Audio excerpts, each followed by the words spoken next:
Hello दोस्तों, आपका स्वागत है साइंस बंकर्स चैनल पे। तो आज हम स्टार्ट करने वाले हैं केमिस्ट्री की रिवीजन वीडियोस। इससे पहले हमने फिजिक्स की रिवीजन वीडियो में फिजिक्स के चारों चैप्टर्स को कर लिया है, ठीक है। और दोनों मीडियम, हिंदी और इंग्लिश दोनों मीडियम के वीडियोस अपलोड हो चुके हैं। इंग्लिश मीडियम के वीडियोस दो पार्ट में है, हिंदी मीडियम का सिंगल पार्ट में हमने सारे चैप्टर्स फिजिक्स के रिवाइज कर लिए हैं। आज हम देखेंगे केमिस्ट्री के सारे चैप्टर्स और वो कोशिश करेंगे एक वीडियो में हो जाए, नहीं हो पाए तो दो वीडियोस में हम उसको कवर करेंगे। इंग्लिश मीडियम में और हिंदी मीडियम में भी हम कोशिश करेंगे कि एक वीडियो या दो वीडियो में उसको कवर कर लिया जाए। ये 10th क्लास की जो भी इंग्लिश केमिस्ट्री के चैप्टर्स हैं। तो स्टार्ट करते हैं। सबसे पहला जो चैप्टर है केमिस्ट्री का वो है केमिकल रिएक्शंस एंड इक्वेशंस, और बहुत सारे क्वेश्चंस इससे एग्जाम में आते हैं आपके, ठीक है। केमिकल रिएक्शंस की अगर हम बात करें तो सबसे इंपॉर्टेंट जो है टाइप्स ऑफ केमिकल रिएक्शंस आपके combination reactions, decomposition, displacement, double displacement, oxidation, reduction reaction, और रिएक्शन में क्या क्या होता है इन सब के बारे में हम देखेंगे डिटेल में। तो सबसे पहले जो यहाँ से क्वेश्चन बहुत बार आता है कि जो बैलेंसिंग ऑफ इक्वेशन है किस पे डिपेंड करती है, तो इट डिपेंड्स ऑन या it follows the law of conservation of मास। यहाँ से बहुत क्वेश्चन आता है 1 नंबर का। फिर है रिएक्टेड प्रोडक्ट सेम रहते हैं, फिजिकल स्टेट उनका शो होता है, ठीक है। स्केलेटल इक्वेशन की अगर हम बात करें तो स्केलेटल इक्वेशन यूजुअली अनबैलेंस्ड होता है, और उनको बैलेंस करने के लिए हम ज़रूरी इसलिए होता है क्योंकि वहाँ पर हमारा लॉ ऑफ कंजर्वेशन ऑफ मास को फॉलो करना होता है, ठीक है। और दो तरह के रिएक्शंस अगर हम देखें, एक एंडोथर्मिक जहाँ पर एनर्जी एब्जॉर्ब होती है, जहाँ एनर्जी रिलीज होता है वो होता है आपका एक्सोथर्मिक। अब ये आपके कुछ स्केलेटल इक्वेशंस और बैलेंस्ड इक्वेशन की यहाँ पर बात की जा रही है, जहाँ पर स्केलेटल इक्वेशन और बैलेंस्ड इक्वेशन है आपका। नेक्स्ट है केमिकल रिएक्शन। तो केमिकल रिएक्शन क्या होता है कि the process in which new substance with new properties are formed, ठीक है। कि जो कोई भी प्रोसेस जिसके थ्रू नया केमिकल चेंज हो रहा है उस प्रोसेस को हम कहते हैं केमिकल रिएक्शंस, और उसको शो करने के लिए जो हम इस्तेमाल करते हैं वो होता है हमारा केमिकल इक्वेशन। अब इस केमिकल रिएक्शन में जो substance take part, the substance which take parts in chemical reaction are called reactants, और जो फॉर्म होते हैं finally they are called product. अब कुछ एग्जांपल जो है केमिकल रिएक्शंस के वो हैं आपके digestion of food, respiration, rusting of iron, burning of magnesium, formation of cut. ये सारे हमारे आसपास केमिकल चेंज के एग्जांपल्स हैं और केमिकल रिएक्शंस के हम कह सकते हैं एग्जांपल है। केमिकल रिएक्शंस में इनमें से क्या क्या चीज़ें होती है, तो चेंज इन स्टेट हो सकता है, चेंज इन कलर हो सकता है, change in temperature, evolution of gas हो सकता है। ये चारों चीज़ें भी हो सकता है इनमें से दो हो, ये हो सकता है एक हो, ज़रूरी नहीं है हर एक चीज़ हर रिएक्शन में पॉसिबल नहीं है। अब रिप्रेजेंटेशन का तरीका, जैसे ये हो गया आपका वर्ड इक्वेशन, इधर है आपका वर्ड इक्वेशन और ये है आपका ये केमिकल इक्वेशन। हालांकि ये उतना ज़्यादा नहीं आता है आपके एग्जाम में, फिर भी हम एक बार जल्दी जल्दी पढ़ रहे हैं तो उसको कर लेते हैं। ये आपका मैग्नीशियम बर्निंग का बहुत बार आ जाता है, इसको आपको ध्यान रखना है कि मैग्नीशियम को जब आप बर्न करते हो तो बनता है मैग्नीशियम ऑक्साइड। और ये जो आपका बैलेंसिंग ऑफ इक्वेशन है वो किस पे डिपेंड करता है, law of conservation of mass पे। It state that mass can neither be created nor destroyed in a chemical reaction. इसीलिए नंबर ऑफ एलिमेंट्स को बैलेंस होना ज़रूरी है रिएक्टेंट्स और प्रोडक्ट साइड। उसके बाद ये स्टेप वाइज बैलेंसिंग का तरीका है जो कि आपका हिट एंड ट्रायल मेथड है, और वो आप इजीली उससे कर सकते हो। बैलेंसिंग बहुत आसान है, ठीक है। इसमें जैसे हम सबसे पहले नंबर ऑफ रिएक्टेंट साइड पे, फिर प्रोडक्ट साइड पे लिखते हैं और फिर सबको इक्वल करते हैं। जैसे यहाँ पे आयरन आपका 1 है, इस तरफ 3 है, तो यहाँ हम 3 से मल्टीप्लाई कर देंगे तो ये आपका इधर 3 हो जाएगा। अब जब यहाँ देखो, यहाँ 3 से हमने मल्टीप्लाई कर दिया, और अब अगर देखें हाइड्रोजन यहाँ 2 है, यहाँ 2 है, ऑक्सीजन यहाँ 1 है, यहाँ 4 है, तो उसको 4 से मल्टीप्लाई किया हमने, तो यहाँ 4 से मल्टीप्लाई किया, तो अब इस तरफ ये 4 हो गया, और इधर अगर देखें ये बैलेंस हो गया, तो इस तरह से हमारा ये बैलेंस्ड इक्वेशन हो गया। हाइड्रोजन जो है प्रोडक्ट साइड जो है, यहाँ पर अगर देखें जब इसको हमने मल्टीप्लाई 4 से, तो हाइड्रोजन हमारे यहाँ पर 4 से मल्टीप्लाई हुआ, तो ये भी 4 से मल्टीप्लाई हो गया, तो इधर ये 8 हो गया, तो इधर भी 4 से मल्टीप्लाई करना पड़ेगा, तो इसलिए इधर भी हमने 4 से मल्टीप्लाई कर दिया। तो इस तरह से आप बैलेंस स्टेट, ये तो बहुत ईजी है आपको बैलेंसिंग करना, ठीक है। बैलेंसिंग का 1-2-3 और तरीके होते हैं। जो एक ABCD मेथड होता है बैलेंसिंग का, वो भी बहुत ईजी मेथड होता है। सबसे आसान मेथड वही होता है बैलेंसिंग का, और वो सिंपल मैथ्स करके आप निकाल सकते हो। जैसे इसी इक्वेशन में अगर हम ABCD मेथड अपनाएं तो वो हम कैसे अपनाएंगे, जैसे फॉर एग्जांपल अगर आप इसको A ले लो, यहाँ A, ये B, ये यहाँ पर C और ये D, ठीक है। अब अगर आप ध्यान से देखो तो आयरन जो है वो कितना है आपका, अभी ये स्टोइचियोमेट्रिक कोएफिशिएंट हटा दो, तो मैं यहाँ से लेके दिखाता हूँ, तो यहाँ से लेके दिखाते हैं, यहाँ से ज़्यादा आसान पड़ेगा आपको। जैसे ABCD मेथड क्या होता है और हर एक इक्वेशन के लिए ये फॉलो होता है, बहुत ईजी है। जैसे यहाँ पर आपका है A, यहाँ B, यहाँ C और यहाँ D आप ले लेते हो, तो आयरन के लिए अगर हम देखें तो आयरन के लिए क्या है, A इज़ इक्वल टू किसके बराबर है, 3C के बराबर, ठीक है। B इज़ इक्वल टू हमारा 2B इज़ इक्वल टू है हमारा 2D के बराबर, ठीक है। और हाँ, ये 2 इक्वेशन आ गया हमारा। और ऑक्सीजन के लिए जो है वो है हमारा, और ये हो गया आपका हाइड्रोजन के लिए, ऑक्सीजन के लिए है आपका B is equal to 4C, ठीक है। अब इसमें बहुत आसान होता है, किसी एक की वैल्यू आप 1 रख लो, तो C की वैल्यू को अगर आप 1 रखते हो तो A की वैल्यू कितनी हो जाती है, A की वैल्यू हो जाती है 3, ठीक है, और B की वैल्यू कितनी हो जाती है 4। अब D की वैल्यू कितनी हो जाएगी, तो अगर B की वैल्यू, B और D बराबर हो जाएंगे यहाँ पे, तो D की वैल्यू भी हो जाएगी 4। तो बस यही करना था आपको। A की जगह हमने रख दिया 3, C की जगह रख दिया हमने 1, D की जगह रख दिया 4, B की जगह 4। देख रहे हो कितना आसान है ये बैलेंसिंग का मेथड। तो सबसे बेस्ट मेथड ये है बैलेंसिंग का। सो अगला है आपका टाइप्स ऑफ केमिकल रिएक्शंस। तो इसमें आपके सबसे पहला आपका कॉम्बिनेशन रिएक्शन, जिसमें खास बात क्या है कि दो रिएक्टेंट मिलकर एक सिंगल प्रोडक्ट बनाता है। एग्जांपल हो गया burning of coal, formation of water. ठीक है, यहाँ ये वाला रिएक्शन अच्छे से ध्यान रखना। अब यहाँ से क्वेश्चन आता है कैल्शियम ऑक्साइड, क्विक लाइम का फॉर्मूला होता है कैल्शियम ऑक्साइड, जब उसमें हम पानी मिलाते हैं तो ये बन जाता है कैल्शियम हाइड्रोक्साइड स्लेक्ड लाइम, और इसमें से एनर्जी या हीट भी निकलती है, और इसको हम एक्सोथर्मिक रिएक्शन कहते हैं। The reactions in which heat is released is known as exothermic reactions. तो बर्निंग जो है वो हमेशा एक एक्सोथर्मिक रिएक्शन होता है। Respiration is also an exothermic reaction, ये रेस्पिरेशन का एक इक्वेशन है आपका। उसके बाद डिकम्पोजिशन रिएक्शन, जहाँ पर जो एक रिएक्टेंट से ब्रेक होकर 2 और मोर प्रोडक्ट्स आए। When reaction in which a compound split into 2 or more simple substance is known as decomposition reaction. और अगर डिकम्पोजिशन रिएक्शन मेनली आपके 3 टाइप्स के होते हैं। पहला थर्मल डिकम्पोजिशन, कि जब आप उसको गर्म करते हो, जब आप हीट करते हो तब वो डिकम्पोज होते हैं। इसमें सबसे पहला है आपका फेरस सल्फेट। फेरस सल्फेट को ये ग्रीन कलर का होता है, जिसको गर्म करते हैं तो रेडिश ब्राउन कलर का फेरिक ऑक्साइड बनता है, सल्फर डाइऑक्साइड और ट्राइऑक्साइड गैस निकलती है। फिर कैल्शियम कार्बोनेट, जो कि लाइम स्टोन इसको हम कहते हैं, जब इसको हम गर्म करते हैं तो क्विक लाइम, जो आपका quick lime plus carbon dioxide gas इससे निकलती है। और लेड नाइट्रेट, ये सबसे इंपॉर्टेंट है कि जब लेड नाइट्रेट को गर्म करते हैं, हीट करते हैं, तो लेड ऑक्साइड, ये येलो कलर का लेड ऑक्साइड प्लस यहाँ पर नाइट्रोजन ऑक्साइड, ये ब्राउन कलर के गैस निकलती है। ये बहुत बार पूछा जाता है, ब्राउन फ्यूम्स जो निकलती है वो नाइट्रोजन डाइऑक्साइड, और यही ब्राउन फ्यूम्स अगर वाटर के साथ रिएक्ट कर दे तो वो एसिड बना लेता है, और ये एसिड रेन का भी कारण इसी वजह से ये बन जाता है। तो लेड नाइट्रेट को जब आप गर्म करोगे तो lead oxide plus nitrogen dioxide brown colour की गैस मिलती है। उसके बाद इलेक्ट्रोलिटिक डिकम्पोजिशन, की जब डिकम्पोजिशन कैरिड आउट होता है बाय द पासिंग इलेक्ट्रिसिटी, तो जब हम वाटर को से इलेक्ट्रिसिटी पास करते हैं तो हाइड्रोजन और ऑक्सीजन में डिकम्पोज हो जाता है। यहाँ पे बहुत इंपॉर्टेंट ध्यान रखना है आपको कि जो हाइड्रोजन है वो कहाँ पर आता है, तो वो आपका राइट साइड कैथोड पे, ऑक्सीजन आता है एनोड पे। तो ये आपको ध्यान रखना है। इनका जो रेशियो है, अगर हम मोल रेशियो देखेंगे तो 1:1 आएगा, और अगर हम मास का रेशियो देखेंगे तो ये आएगा आपका 1:8। तो यहाँ से क्वेश्चन बहुत आता है आपका कि अगर मान लो 5 ग्राम हाइड्रोजन है, तो उसको अगर एक हमने वाटर को डिकम्पोज किया और 5 ग्राम हाइड्रोजन निकला है, तो कितने ग्राम ऑक्सीजन निकला होगा। तो ये अगर 1 ग्राम था तो 8 ग्राम ऑक्सीजन था, ये अगर 5 ग्राम है तो ऑक्सीजन कितना होगा 40 ग्राम। तो इस तरीके से आपको बताना होता है, ये आप ध्यान रखना।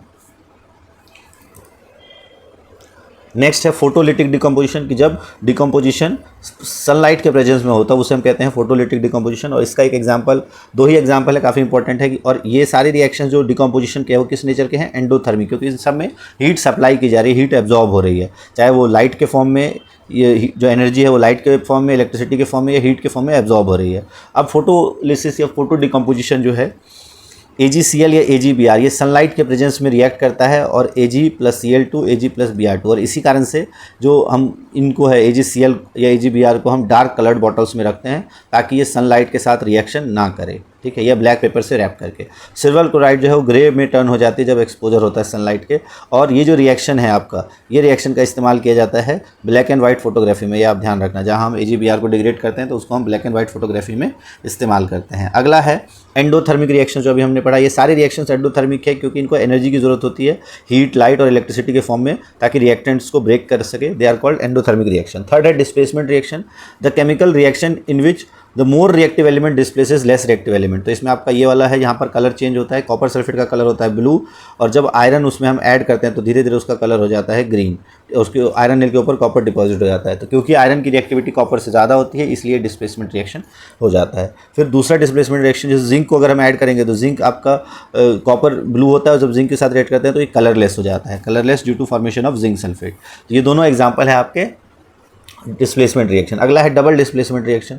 तो डबल डिस्प्लेसमेंट रिएक्शन क्या होता है, तो reaction in which new compound are found by mutual exchange, की जब म्यूचुअल एक्सचेंज हो जाता है आयंस का, जैसे यहाँ Cl2 है, ये इधर चला जाएगा, SO4 इधर आ जाएगा, तो सोडियम सल्फेट BaCl2, इससे बन जाता है बेरियम सल्फेट प्लस NaCl। और ये जो बेरियम सल्फेट है ये एक प्रेसिपिटेट होता है। तो जिस रिएक्शन में प्रेसिपिटेट बनता है, ये व्हाइट कलर का प्रेसिपिटेट फॉर्म होता है, इस रिएक्शन को प्रेसिपिटेशन रिएक्शन भी कहते हैं। ये ध्यान रखना है आपको, all displacement reaction are not precipitation reaction. ठीक है, सारे नहीं होते, लेकिन सारे प्रेसिपिटेशन रिएक्शन डबल डिस्प्लेसमेंट ज़रूर होते हैं।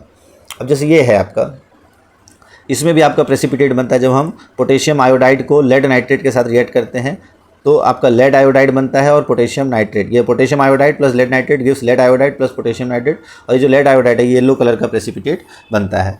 फिर जैसे आप पोटेशियम ब्रोमाइड और बेरियम आयोडाइड को रिएक्ट करोगे तो पोटेशियम आयोडाइड और बेरियम ब्रोमाइड बन रहा है, यहाँ पर कोई भी प्रेसिपिटेट नहीं बनता है, ठीक है। तो ये आपका एग्जांपल है विदाउट प्रेसिपिटेट जो हम रिएक्शन करते हैं। नेक्स्ट है आपका ऑक्सीडेशन एंड रिडक्शन। तो ऑक्सीडेशन का मतलब होता है addition of oxygen to reactant and removal of hydrogen to reactant. दोनों चीज़ें जब हो रही है तो ऑक्सीडेशन होता है। तो जैसे कार्बन में ऑक्सीजन ऐड हो गया तो हो गया आपका ऑक्सीडेशन, कॉपर में ऑक्सीजन ऐड हो गया तो ऑक्सीडेशन, हाइड्रोजन ऐड हो गया तो वो, अगर आप यहाँ देखो कॉपर ऑक्सीजन प्लस हाइड्रोजन, तो यहाँ पर हाइड्रोजन में ऑक्सीजन ऐड हो रहा है तो हाइड्रोजन का ऑक्सीडेशन हो रहा है। सो नेक्स्ट है रिडक्शन। रिडक्शन होता है addition of hydrogen to the reactant और removal of oxygen from the reactant. तो यहाँ पर अगर हम देखें तो कॉपर का हो रहा है रिडक्शन और हाइड्रोजन का हो रहा है ऑक्सीडेशन। तो ऐसे रिएक्शंस जहाँ पर ऑक्सीडेशन और रिडक्शन दोनों हो, that reaction is known as redox reaction, ठीक है। और वैसे अगर रेडॉक्स रिएक्शन की बात करें तो every reaction is a redox reaction, कहीं ना कहीं हर रिएक्शन रेडॉक्स रिएक्शन होता है, जब आगे आपने देखा भी होगा, 11th-12th में पढ़ा भी होगा। उसके बाद है corrosion. Corrosion when a metal is expose to moisture, air, acid, तो उसके ऊपर एक हाइड्रेटेड ऑक्साइड फॉर्म हो जाता है जो कि मेटल को वीक कर देता है और मेटल कोरोड होना मतलब ख़राब होना शुरू हो जाता है। एग्जांपल कोरोजन के rusting of iron, black coating on silver, green coating on copper are example of corrosion. और कोरोजन को बचाया जा सकता है बाय गैल्वेनाइजेशन, जो हम जिंक की लेयर चढ़ा देते हैं, बाय इलेक्ट्रोप्लेटिंग और बाय अप्लाइंग पेंट्स। नेक्स्ट है रेंसिडिटी। रेंसिडिटी होता है जो खाना है उनको ख़राब हो जाना, यानी उनका ऑक्सीडेशन हो जाना जब वो एयर में एक्सपोज होते हैं, और उससे बैड स्मेल या बैड टेस्ट आ जाता है फूड में। और उसको कैसे प्रिवेंट कर सकते हैं, तो बाय एडिंग एंटीऑक्सीडेंट्स और फूड को एयर टाइट कंटेनर में रख के, या जो चिप्स के पैकेट्स में हम एयर जो है रिप्लेस कर देते हैं नाइट्रोजन से, रेफ्रिजरेशन कर लेते हैं। तो ये सारे जो हैं आपके इससे रिलेटेड है आपका, ठीक है। फिर यहाँ पे कुछ MCQs हैं। तो अगर आप देखो शाइनी वॉल जो होती है, शाइनी फिनिश जो है वॉल की आफ्टर द वाइट वॉशिंग, किसके कारण होता है, तो ये होता है आपका कैल्शियम कार्बोनेट के कारण। फिर इलेक्ट्रोलिसिस ऑफ वाटर जो है, it is a decomposition reaction. The mole ratio of hydrogen oxygen कितना होता है, 2:1। नेक्स्ट है which statement about the given reaction are correct. तो यहाँ पर आयरन मेटल ऑक्सीडाइज हो रहा है, बिल्कुल ये सही स्टेटमेंट है। वाटर रिड्यूस हो रहा है, तो बिल्कुल ये भी सही स्टेटमेंट है। Water act as reducing agent, तो ये गलत है आपका, ठीक है। ये water act as reducing agent ये गलत है, क्योंकि वाटर जो है वो खुद उसका रिड्यूसिंग हो रहा है तो वो एज अ ऑक्सीडाइजिंग एजेंट होगा, और water as a oxidising agent. तो ऑप्शन 1, 2, 3 ये 3 सही है, 1, 2 एंड 4 ऑप्शन नंबर सी इसका सही आंसर है। तो इस तरह से पहला चैप्टर हमने देख लिया। अब अगर हम देखें सेकंड चैप्टर हमारा एसिड, बेस एंड सॉल्ट्स। तो एसिड और बेस की अगर हम देखें, जो बेसिक्स हमने पढ़े हुए हैं, तो एसिड की खास बात क्या होती है कि ये दे आर सार इन टेस्ट, मतलब खट्टे होते हैं। ब्लू लिटमस को रेड में कन्वर्ट करते हैं, H+ आयंस देते हैं एक्वस सॉल्यूशन में, और इलेक्ट्रिसिटी कंडक्ट करते हैं। बेस की अगर हम बात करें तो बिटर इन टेस्ट होते हैं, रेड लिटमस को ब्लू में कन्वर्ट करते हैं, OH- आयंस देते हैं, और इलेक्ट्रिसिटी कंडक्ट नहीं करते एक्वस सॉल्यूशन में। अगला है फिजिकल प्रॉपर्टीज़। अगर हम देखें एसिड्स और बेस की, उसके बारे में ये ऊपर सारी फिजिकल प्रॉपर्टी थी। केमिकल प्रॉपर्टीज़ की अगर बात करें तो एसिड मेटल के साथ रिएक्ट करके हाइड्रोजन लिबरेट करता है, मेटल कार्बोनेट के साथ रिएक्ट करके कार्बन डाइऑक्साइड गैस लिबरेट करता है, और कुछ मेटल्स के साथ रिएक्ट करके सॉल्ट, और कुछ मेटल ऑक्साइड्स के साथ रिएक्ट करके सॉल्ट और वाटर भी बनाता है। एल्कली जो है वो मेटल के साथ रिएक्ट करके H2 गैस रिलीज करते हैं। बेस जो है वो एसिडिक ऑक्साइड्स बनाते हैं to form water, react with acidic oxides to form water. Next है क्लासिफिकेशन। अगर हम देखें एसिड बेस सॉल्ट्स की on basis of pH scale, तो अगर जिसका pH, अच्छा सॉल्ट जब एसिड और बेस कंबाइन करते हैं तब सॉल्ट फॉर्म होता है। अगर हम pH की बात करें तो 7 से जो कम है तो एसिडिक नेचर बढ़ता रहता है, 7 से ज़्यादा 14 तक बेसिक नेचर बढ़ता रहता है, 7 जो है वो न्यूट्रल pH होता है। कुछ कॉमन सॉल्ट्स यहाँ से क्वेश्चन आता ही आता है, 100% इंपॉर्टेंट है। कॉमन सॉल्ट जैसे NaCl, सोडियम हाइड्रोक्साइड होता है आपका NaCl + 2H2O, इससे NaOH, Cl2 और H2 बनता है। ब्लीचिंग पाउडर जो कि है आपका कैल्शियम हाइड्रोक्साइड प्लस क्लोरीन, इससे बनता है calcium oxychloride plus H2O। Baking soda जो कि NaCl, H2O, CO2 और NH3 इन सबको ऐड करके बनता है NH4Cl plus NaHCO3। Washing soda Na2CO3.10H2O, तो इसमें ये होता है। प्लास्टर ऑफ पेरिस, जब आप कैल्शियम सल्फेट .2H2O यानी जिप्सम को जब आप हीट करते हो तब बनता है आपका प्लास्टर ऑफ पेरिस। और जिप्सम कैसे बनता है, जब आप प्लास्टर ऑफ पेरिस में वाटर ऐड करते हो तो बन जाता है जिप्सम। तो ये सारे हमारे कुछ कॉमन सॉल्ट्स थे। अब इस चैप्टर की अगर हम बात करें जो हमने अभी पढ़ा, एसिड की जो इंपॉर्टेंट फिजिकल प्रॉपर्टीज़ है वो क्या है कि एसिड सार टेस्ट के होते हैं, लिटमस को रेड कन्वर्ट करते हैं, H+ आयंस देते हैं, और एसिड का मतलब ही होता है खट्टा। स्ट्रॉन्ग एसिड्स की अगर हम बात करें तो ये कुछ स्ट्रॉन्ग एसिड दिए हैं, HCl, H2SO4, HNO3। Weak acids हो गए आपके CH3COH, acetic acid, oxalic acid, lactic acid. Concentrated acid का मतलब होता है जिसमें ज़्यादा अमाउंट में एसिड हो, लेस अमाउंट में वाटर हो। डाइल्यूट एसिड जिसमें मोर अमाउंट ऑफ वाटर हो, लेस अमाउंट ऑफ एसिड हो।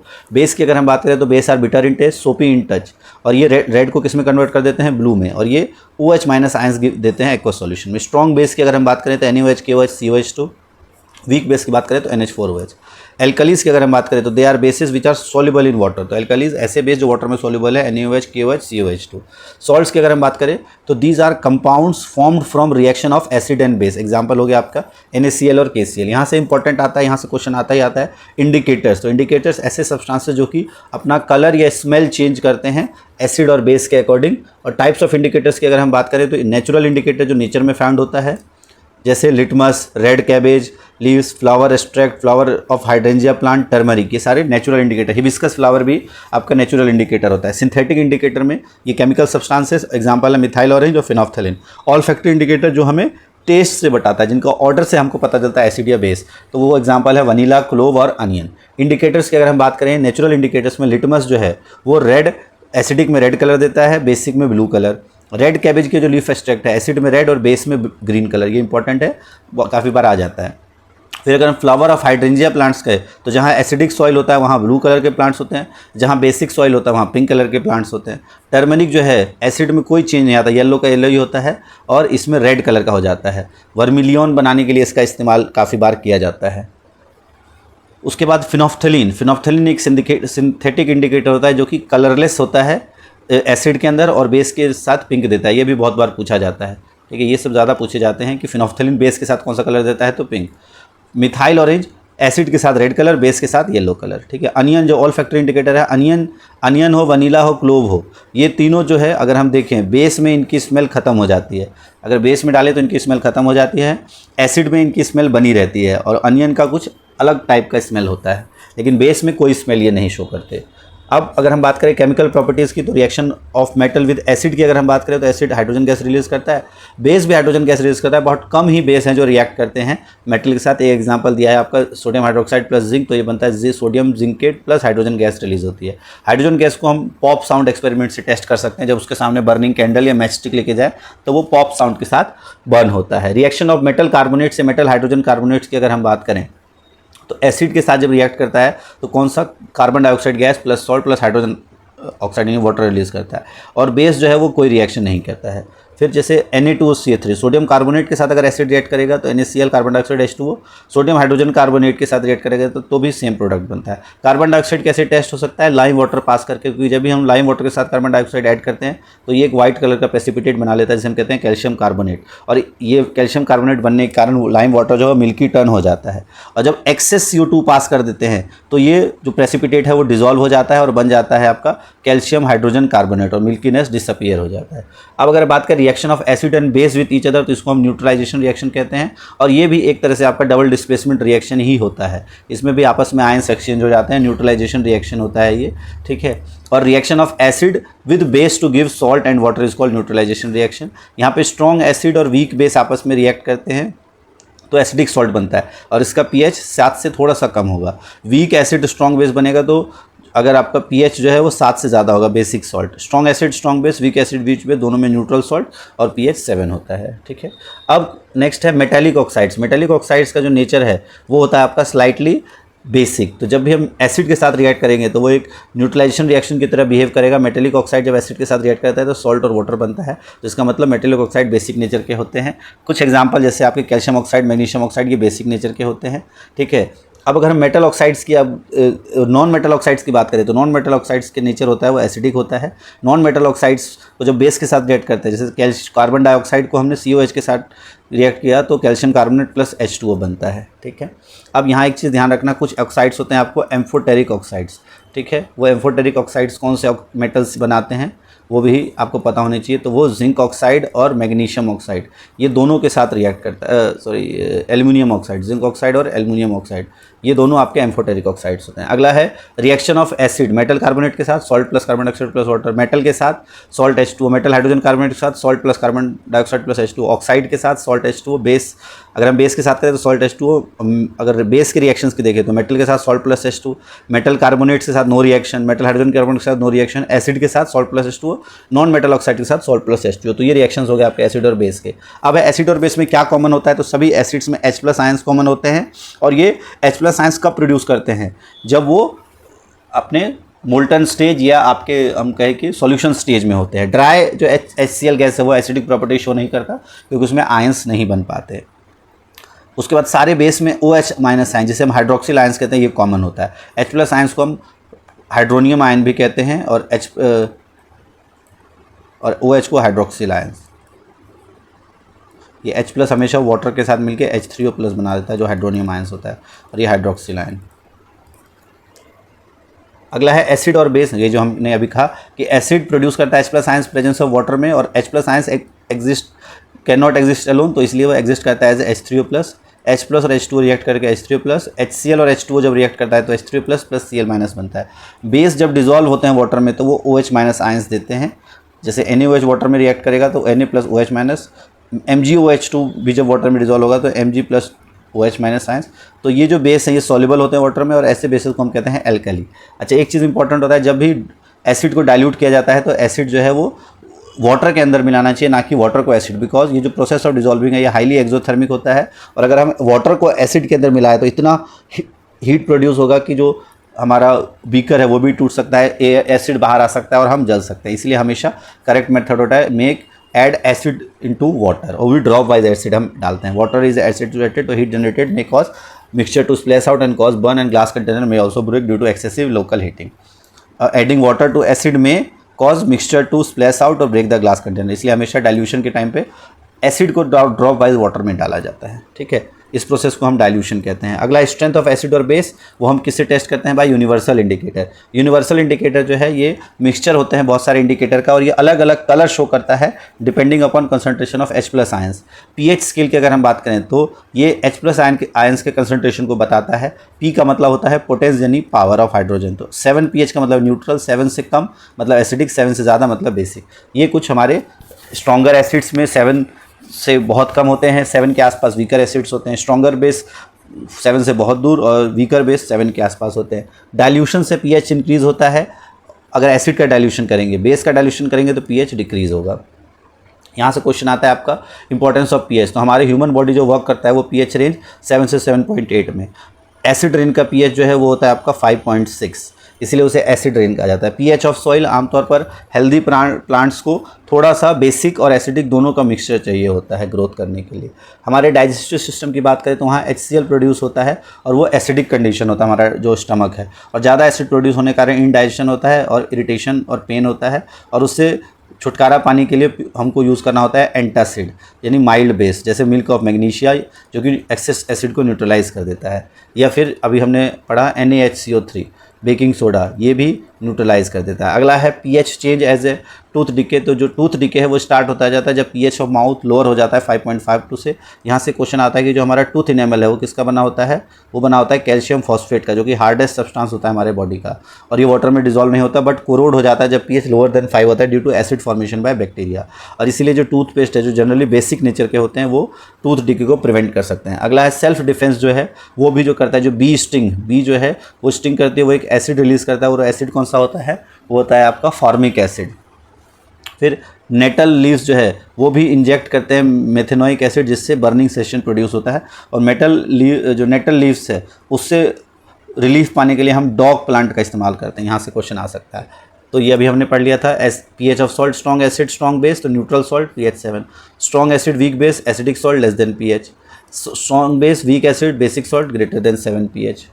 अब केमिकल फ्रॉम कॉमन सॉल्ट, तो कौन कौन से कॉमन सॉल्ट है, सोडियम हाइड्रोक्साइड जो है NaCl से कौन कौन से बनाए जाते हैं, तो sodium hydroxide, bleaching powder, baking soda, washing soda और प्लास्टर ऑफ पेरिस। इन सब से बहुत इंपॉर्टेंट आता है, आपको फटाफट देख लो। सोडियम हाइड्रोक्साइड कैसे बनाते हैं, जब इलेक्ट्रिसिटी पास करते हैं हम एक्वस सॉल्यूशन ऑफ NaCl जिसे हम ब्राइन कहते हैं, तो वो डिकम्पोज होकर NaOH बनाता है। इस प्रोसेस को हम कहते हैं क्लोर एल्कली प्रोसेस। और इसमें क्या क्या बनता है, किसका क्या यूज़ होता है, उसके बारे में अगर एक बार देख लें तो ये रिएक्शन होता है आपका, और क्लोरीन गैस एनोड पे आती है, कैथोड पे हाइड्रोजन गैस, और यहाँ से आपका NaOH बाहर निकल जाता है। अच्छा, यहाँ पर हाइड्रोजन का यूज़ होता है एज अ फ्यूल मार्गरेन में, अमोनिया बनाने में। क्लोरीन का यूज़ होता है water treatment, swimming pool, PV disinfectant और सीएफसीज में, पीवीसी डिसइंफेक्टेंट्स बनाने में, सीएफसीज पेस्टिसाइड्स बनाने में। और जो NaOH है उसका इस्तेमाल होता है डिग्रीजिंग मेटल, सोप्स और डिटर्जेंट बनाने में, पेपर मेकिंग और आर्टिफिशियल फाइबर्स के फॉर्मेशन में। यूजेस पूछे जाते हैं H2O का फ्यूल और मार्गरीन में, क्लोरीन का वाटर ट्रीटमेंट, पीवीसी CFCs बनाने में, HCl का स्टील को क्लीन करने में, मेडिसिन को बनाने में। NaOH का इस्तेमाल होता है डिग्रीजिंग मेटल्स या सोप और पेपर मेकिंग में। और Cl+NaOH जब बनाते हैं तो ब्लीचिंग के लिए, जो हाउस होल्ड ब्लीच होता है फैब्रिक्स को ब्लीच करने के लिए। अब ब्लीचिंग पाउडर की हम बात करें तो जब हम जो क्लोरीन गैस प्रोड्यूस हो रही है उसको अगर हम स्लेक्ड लाइम के साथ रिएक्ट करें तो हमारा बनता है bleaching powder CaOCl2। Bleaching powder के यूजेस होते हैं, ये कॉटन और लिनन इंडस्ट्री में यूज़ होता है, वुड पल्प को, जो पेपर फैक्ट्री में है, वुड पल्प को ब्लीच करने में, ऑक्सीडाइजिंग एजेंट की तरह काम करता है, और डिसइंफेक्टेंट ऑफ ड्रिंकिंग वाटर उसमें भी इस्तेमाल होता है। उसके बाद बेकिंग सोडा जो है, सोडियम हाइड्रोजन कार्बोनेट, ये कैसे बनता है? तो जब हम NaCl, water, carbon dioxide, ammonia इन सबको मिलाते हैं तो बनता है हमारा ammonium chloride plus baking soda NaHCO3। ये एक नॉन कोरोसिव बेस होता है और जब इसको हीट करते हैं तो सोडियम कार्बोनेट बनता है, H2O और कार्बन डाइऑक्साइड बनता है। इसका यूज़ जो है बेकिंग सोडा का, वो हम बेकिंग पाउडर बनाने में करते हैं। बेकिंग पाउडर मिक्सचर होता है बेकिंग सोडा और टारटरिक एसिड का। बेकिंग पाउडर को जब हीट करते हैं या मिक्स करते हैं वाटर के साथ तो कार्बन डाइऑक्साइड गैस निकलता है, और जो कि ब्रेड और केक को स्पंजीनेस बनाता है। बेकिंग अगर हम सोडा की बात करें तो ये एंटासिड का एक इंग्रेडिएंट होता है, इनो वगैरह में इस्तेमाल होता है। और सोडा एसिड फायर एक्सटिंग्विशर में भी इस्तेमाल होता है। क्यों? क्योंकि एसिड के साथ रिएक्ट करके ये कार्बन डाइऑक्साइड गैस रिलीज करता है और कार्बन डाइऑक्साइड गैस एक फायर एक्सटिंग्विशिंग गैस होता है। अगला है वॉशिंग सोडा। तो वॉशिंग सोडा का फॉर्मूला होता है Na2CO3, और जब हम सोडियम कार्बोनेट को रिएक्ट करते हैं, वाटर के साथ क्रिस्टलाइज करते हैं तो हमारा वॉशिंग सोडा बनता है। इसका यूज़ होता है ग्लास, सोप, पेपर इंडस्ट्री में, बोरेक्स के मैन्युफैक्चर में ये बहुत बार आ जाता है, which chemical is used in manufacturing of borax, cleaning agent for domestic purpose, और परमानेंट हार्डनेस रिमूव करने के लिए वाटर का इसका इस्तेमाल किया जाता है। अगला है प्लास्टर ऑफ पेरिस, जो कि है आपका calcium sulphate hemihydrate CaSO4 half H2O। ये जब जिप्सम को हीट करते हैं 373 केल्विन पे तो वाटर मॉलिक्यूल लूज हो जाता है और ये POP यानी प्लास्टर ऑफ पेरिस बनाता है। ये एक वाइट कलर का पाउडर होता है जो कि वाटर के साथ मिक्स करने पे दोबारा जिप्सम बना देता है। तो अगर हम POP का देखें यूज़, तो ये फ्रैक्चर्ड बोन को सपोर्ट करने के लिए, टॉयज़ बनाने के लिए, डेकोरेशन के मेटल्स बनाने के लिए, सरफेस को स्मूथ बनाने के लिए इस्तेमाल होता है। फिर है वाटर ऑफ क्रिस्टलाइजेशन की अगर हम बात करें तो कॉपर सल्फेट में 5 वाटर ऑफ क्रिस्टलाइजेशन होते हैं, सोडियम कार्बोनेट 10 और कैल्शियम सल्फेट .2H2 में 2 वाटर ऑफ क्रिस्टलाइजेशन होते हैं। तो ये था हमारा चैप्टर नंबर 2। अब देखते हैं चैप्टर नंबर 3। तो मेटल्स एंड नॉन मेटल्स की अगर हम बात करें तो total 118 metals till date known है, जिसमें से 90 टोटल एलिमेंट्स 180 नोन है, जिसमें से 90 से ज़्यादा मेटल्स है, 22 नॉन मेटल है और कुछ मेटलॉइड्स है। सोडियम, पोटेशियम, कैल्शियम ये कुछ मेटल्स है। मेटल हमारे आसपास किस लिए इस्तेमाल होते हैं? ब्रिज बनाने के लिए, बिल्डिंग, रेलवे ट्रैक्स बनाने के लिए, ट्रेन, कार, शिप, एरोप्लेन बनाने के लिए, jewellery, ornament, utensils, coins, machine के पार्ट्स, डिफेंस इक्विपमेंट्स बनाने के लिए। और नॉन मेटल्स की अगर हम बात करें हमारे आसपास तो oxygen, nitrogen, hydrogen, sulphur, phosphorus, fluorine, bromine, ये कुछ नॉन मेटल है। ब्रोमीन इकलौता नॉन मेटल है जो लिक्विड स्टेट में होता है, और मेटल जो लिक्विड स्टेट में होता है वो होता है मरकरी। नॉन मेटल के क्या क्या यूजेस होते हैं? तो ऑक्सीजन का रेस्पिरेशन में यूज़ होता है, कंबस्शन में यूज़ होता है। नाइट्रोजन का यूज़ होता है रेंसिडिटी प्रिवेंट करने के लिए, टायर्स में यूज़ होता है, फर्टिलाइजर्स बनाने में, एक्सप्लोजिव बनाने में। हाइड्रोजन का इस्तेमाल होता है हाइड्रोकार्बन्स बनाने में, फर्टिलाइजर्स बनाने में, वेजिटेबल घी बनाने में और एज अ फ्यूल। कार्बन का भी एज अ फ्यूल, न्यूट्रिएंट और इलेक्ट्रोड्स और ज्वेलरी बनाने में इसका इस्तेमाल होता है। डिफरेंस की अगर हम बात करें मेटल्स और नॉन मेटल्स में, तो मेटल्स की कुछ खास प्रॉपर्टीज़ होती है कि ये रूम टेम्परेचर पे सॉलिड होता है एक्सेप्ट मरकरी। ये तीनों स्टेट में एग्जिस्ट करते हैं, जैसे क्लोरीन गैस में होता है, ब्रोमीन लिक्विड में, आयोडीन सॉलिड में। अगर हम बात करें डक्टाइल और मेलिएबल होते हैं। डक्टाइल का मीन्स उनको ड्रॉन करके वायर उससे ड्रॉन की जा सकती है, और मेलिएबल मतलब उन्हें शीट में कन्वर्ट किया जा सकता है। Non metals, non ductile, non malleable, ये सोनोरस और लस्ट्रस, मतलब इनमें शाइन भी होता है, वो हो गया लस्ट्रस, और अगर इनको बीट करें तो आवाज़ भी आती है। और नॉन मेटल्स ऐसे नहीं होते, लेकिन इसके एक्सेप्शन है आयोडीन और ग्रेफाइट, ये शाइनी होते हैं। इनका जनरली हाई मेल्टिंग पॉइंट होता है, बस एक्सेप्शन है गैलियम और सीजियम, जो कि हाथ पर रखते ही पिघल जाते हैं क्योंकि इनका बहुत लो मेल्टिंग पॉइंट होता है। नॉन मेटल्स की बात करें तो इनका मेल्टिंग पॉइंट लो होता है एक्सेप्ट डायमंड। डायमंड बहुत हार्ड होता है और इसका मेल्टिंग पॉइंट भी हाई होता है। फिर मेटल्स जो है गुड कंडक्टर ऑफ इलेक्ट्रिसिटी और हीट होते हैं एक्सेप्ट लेड और मरकरी। ये they are poor conductor of electricity except graphite. Graphite electricity का कंडक्टर होता है जो एक नॉन मेटल है। इनका डेंसिटी हाई होता है, बट सोडियम और पोटेशियम की डेंसिटी लो होती है, और नॉन मेटल्स की डेंसिटी लो होती है। मेटल ऑक्साइड्स को बेसिक और एम्फोटेरिक नेचर के होते हैं। नॉन मेटल्स के ऑक्साइड एसिडिक नेचर के होते हैं, कुछ न्यूट्रल होते हैं। देन उसके बाद है मेटल्स जो है वो हाइड्रोजन को डिस्प्लेस कर देता है डाइल्यूट एसिड से, नॉन मेटल डिस्प्लेस नहीं कर सकते। मेटल ऑक्साइड्स आयोनिक नेचर के होते हैं, non metal oxides covalent nature के होते हैं। फिर उसके बाद अगर हम बात करें केमिकल प्रॉपर्टीज़ ऑफ मेटल, तो मेटल जो है ऑक्सीजन के साथ रिएक्ट करके क्या बनाता है, मेटल ऑक्साइड्स। अब कुछ मेटल्स जैसे सोडियम और पोटेशियम ये केरोसिन में रखे जाते हैं क्योंकि ये विग्रसली एयर के साथ रिएक्ट करते हैं। कुछ मेटल्स जैसे एल्युमिनियम, जिंक, लेड ये रिएक्ट करते हैं स्लोली और एक लेयर बना देते हैं, प्रोटेक्टिव लेयर। मैग्नीशियम एयर के साथ बर्न कर हो सकता है लेकिन कंबाइन करके ये क्या बनाता है, मैग्नीशियम ऑक्साइड। आयरन और कॉपर ये एयर में बर्न नहीं होते लेकिन ये ऑक्सीजन के साथ कंबाइन करके ऑक्साइड ज़रूर बनाते हैं। आयरन फिलिंग्स जब बर्न की जाती है तो वो iron filings burn when sprinkled in the flame of burner, अगर बर्नर के फ्लेम में स्प्रिंकल किया है तो ये बर्न होती है। सिल्वर, प्लेटिनम, गोल्ड ये एयर के साथ कोई रिएक्शन शो नहीं करती। सोडियम ऑक्साइड बना लेता है ये आयरन ऑक्साइड। अब एम्फोटेरिक ऑक्साइड्स क्या होते हैं, जो दोनों नेचर शो करता है। ऐसे मेटल ऑक्साइड जो एसिड की तरह भी रिएक्ट करते हैं, बेस की तरह। Example zinc oxide, aluminium oxide plus HCl it gives AlCl3 plus H2O। तो यहाँ पर ये एज ए बेस रिएक्ट कर रहा है। अब यहाँ अगर देखें बेस के साथ जब एल्युमिनियम ऑक्साइड रिएक्ट किया तो ये सोडियम एल्यूमिनेट बन गया। तो ये यहाँ भी सॉल्ट है, सॉल्ट प्लस वाटर, यहाँ भी सॉल्ट प्लस वाटर। यहाँ बेस है तो ये एसिड की तरह रिएक्ट करेगा, यहाँ एसिड है तो ये बेस की तरह रिएक्ट करेगा। तो इसलिए हम इसे कहते हैं एम्फोटेरिक ऑक्साइड। अगला है एनोडाइजिंग ऑफ मेटल्स। मेटल्स को एनोडाइजिंग कैसे किया जाता है, तो एल्युमिनियम जो है वो एनोड बनाया जाता है, ग्रेफाइट जो है एज ए कैथोड बनाया जाता है और ऑक्सीजन गैस जब रिलीज होता है तो इलेक्ट्रोलिसिस ऑफ सल्फ्यूरिक एसिड जब होता है तो ये रिएक्ट करता है एल्युमिनियम के साथ और एक थिक प्रोटेक्टिव लेयर आ जाती है ऑक्साइड की other surface of material, other metal surface पे। इसको हम कहते हैं एनोडाइजिंग ऑफ मेटल्स। अगला है रिएक्शन विद वाटर। ये भी बहुत बार पूछा जाता है इससे रिलेटेड क्वेश्चन। मेटल रिएक्ट करता है वाटर के साथ अलग अलग, सारे मेटल्स जो है वाटर के साथ रिएक्ट नहीं करते। कौन कौन से कोल्ड वाटर के साथ करते हैं, तो वो है आपका सोडियम, पोटेशियम, कैल्शियम। मेटल्स जो है हॉट वाटर के साथ कौन से मेटल रिएक्ट करते हैं, तो ओनली मैग्नीशियम। स्टीम के साथ कौन कौन रिएक्ट करते हैं, तो आयरन और एल्युमिनियम।